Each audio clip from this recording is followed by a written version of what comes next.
Detroit has such a rich history. My inspiration comes from the client and the environment. I was very inspired by my father, of course. And there were also some great architects in the Detroit area. We really enjoy what we do, and when you're in the zone, you get lost in that process. I am inspired on a daily basis by the people that I work with. Detroit has such a rich history of innovators and really just grit, and I feel like that transfers over to the design industry. So I feel like it is such a luxury to work and collaborate with so many architects, interior designers, and tradespeople here in the Metro Detroit area.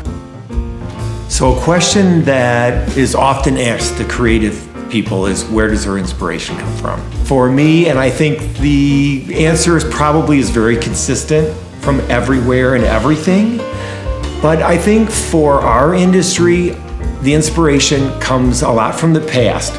Projects that we've done in the past, architects and interior designers that we've had the opportunity to work with, and we've had many to work with over the years that have influenced our direction.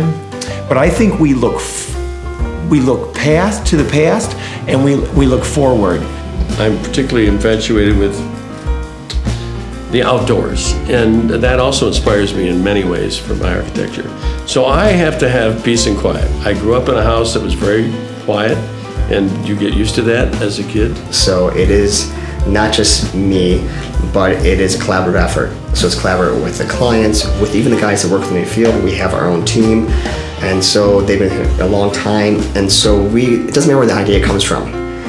It just is about developing something. It's really the collaborative nature of working with both my clients, our suppliers, everybody, and that's what really makes a project rewarding as well. What excites me is the unknown, that we have no idea what direction the project will go in.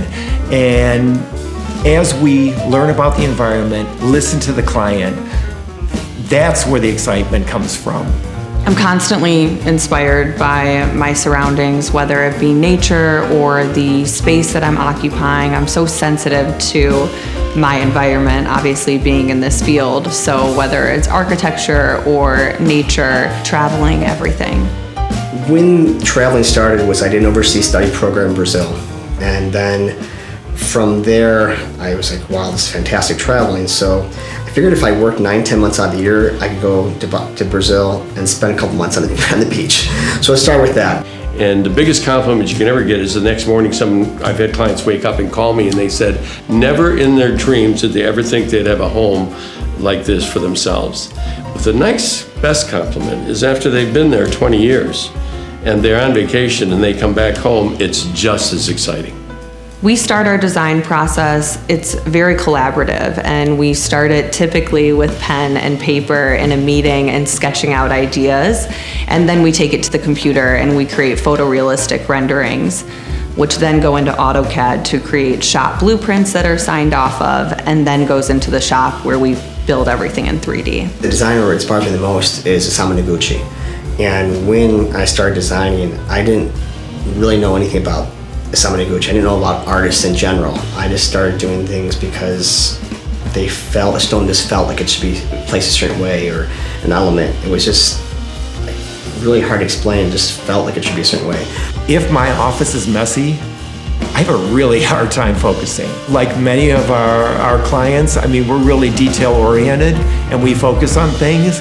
So for me, I think the most creative environment for me is a well-organized, you can see my desk is always clean, there's no paper on the desk. A clean sheet of paper is the easiest environment to work in.